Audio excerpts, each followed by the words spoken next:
পবিত্র মাহে রমজান উপলক্ষে মাইজ ভান্ডারী গাউসিয়া হক কমিটি বাংলাদেশের আবুধাবি ইলেকট্রা শাখার উদ্যোগে ইফতার ও দোয়া মাহফিল অনুষ্ঠিত হয়েছে। সংযুক্ত আরব আমিরাত থেকে প্রতিনিধি মাহবুব সরকার জানান, শুক্রবার সংযুক্ত আরব আমিরাতের রাজধানী আবুধাবির আল নাফিম রেস্টুরেন্টে আয়োজিত অনুষ্ঠানে সভাপতিত্ব করেন মইনুল হোসেন।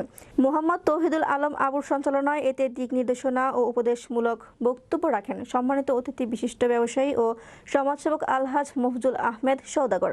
অনুষ্ঠানে অন্যান্যদের মধ্যে বক্তব্য রাখেন কমিটির প্রধান উপদেষ্টা মোহাম্মদ শাহনেওয়াজ, উপদেষ্টা সৈয়দ লুৎফর রহমান প্রমুখ।